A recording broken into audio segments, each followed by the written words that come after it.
that it's more like having a respect for the other person. Absolutely. That's about it. Absolutely.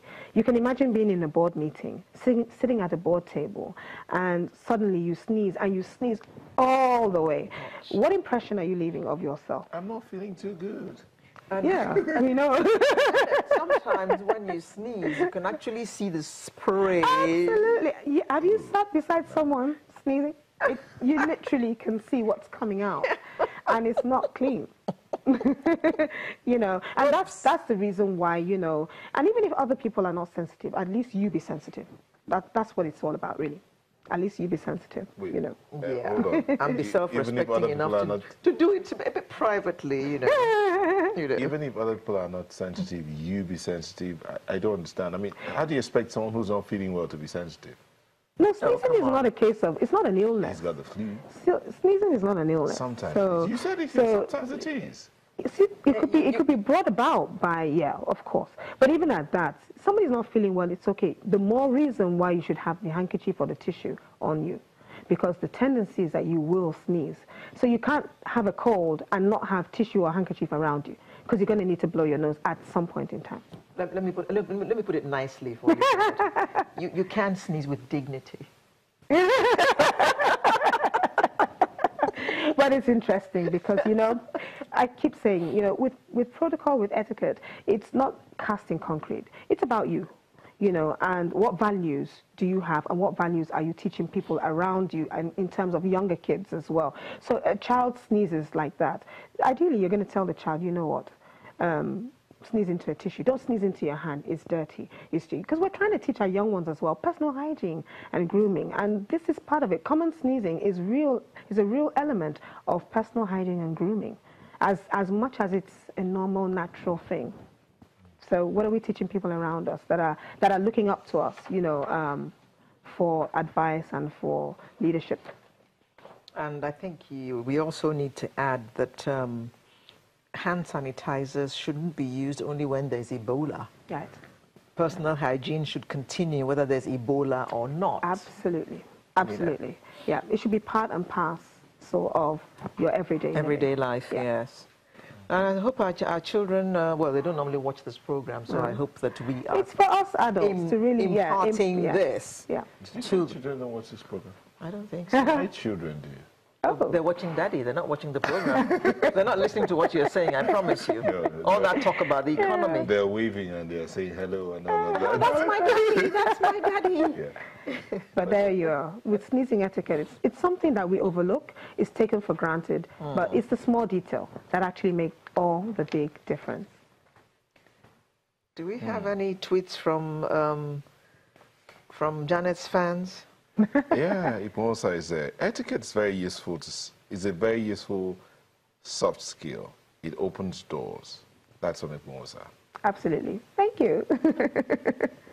And guess what? His first tweet was, yeah, etiquette's in the house. I like that. No, we'd like to hear from you all the time. So why are you getting excited about Janet's being in the house? Every Saturday, Iponsa does that. Janet, I do know that someone actually asked me a question in the course of the week. Okay. Maybe to buttress what Iponsa says here about etiquette being a very soft skill that opens doors. We've talked about different etiquette with different things, and someone will say sneezing is a trivial. I mean, it's trivial. It's natural. So what we're talking, why are we talking about it? You know. So as Alera mentioned, maybe one of these days we hear etiquette of talking. Please. Yeah, there is etiquette of conversations. Yeah. So, is it absolutely necessary to even go about this etiquette thing? Well, that's a very good question. Like I said, when it comes to even the word etiquette, you know, it depends on how you use it. You could use the word etiquette in the same way as using protocol, in the same way as using interpersonal skills.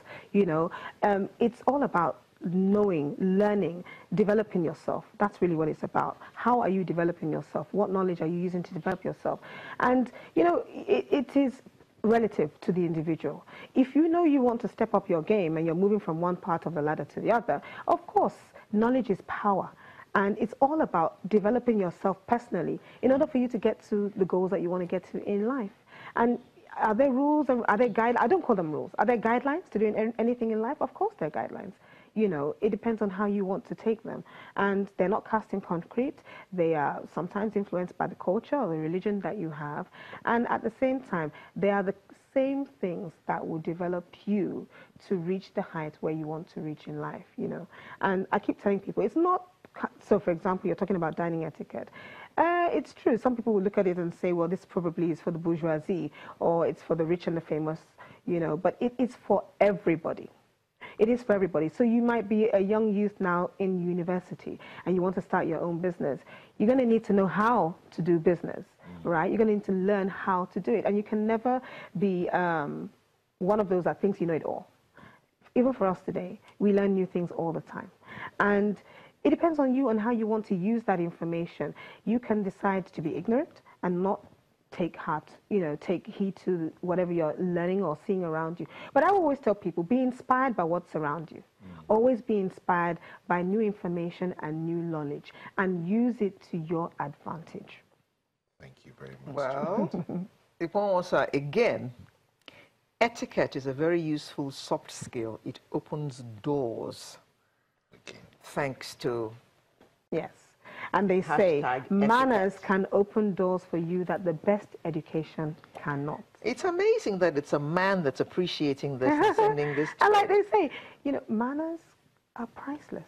And But the lack of it manners can make cost us a you man. millions. Absolutely. Oh, dear. Thank you, Janet. You're Now, let's see if welcome. we can run through some of the tweets we had in the course of the program. Some of them we couldn't take earlier. Not necessarily. Janet, you Yes. can also comment on them if you All want. right. We have this one from Ogundikwe Benson, who says, the manufacturers, he was talking about when we looked at the NOI Polls 2017 survey, he says, the manufacturers should try to remove the cost of corruption from their total cost to make their products available, affordable. That's hardly possible, huh? Well, but it's possible. I like the part that hardly possible, but it's possible. Okay, Festus Akimboewa says, government should try to take manufacturers' concerns seriously, especially access to forex and energy, while manufacturers should be upbeat about the future. Festus. Yeah, I think this is Festus again. Joe Guns. Joe Ajero and ULC should align his grievances with that of NLC and TUC instead of creating confusion. Joe is on his own. Are you sure about that? Are you sure?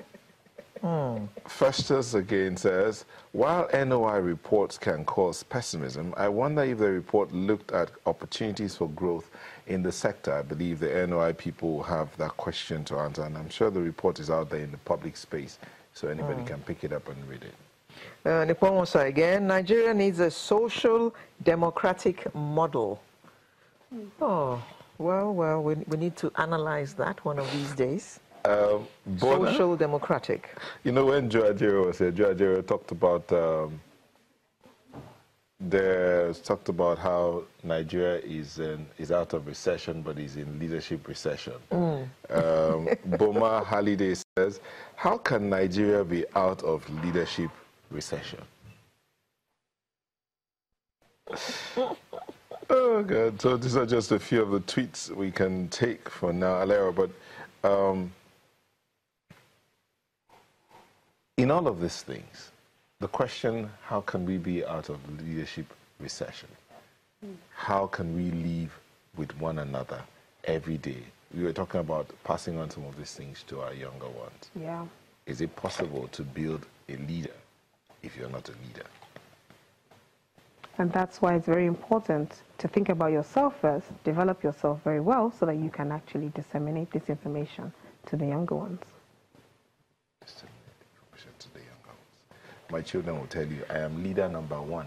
They don't say, I'm leader number 2. Okay. They tell you, I'm leader number 3. By example. I'm sure that's the baby, leader Yes, number then 3. I'm leader number 3. Oh. So each of them sees themselves as a leader. Oh, lead by example. Yes, still on the tweets that came in. Festus again says, grounding Nigeria will only add to the economic hardship facing workers. Time to be realistic and sensible. Okay, at that point, we'll take a break. When is the right time? Now is the right time to take a break, and then we'll come back. Okay. Don't go away.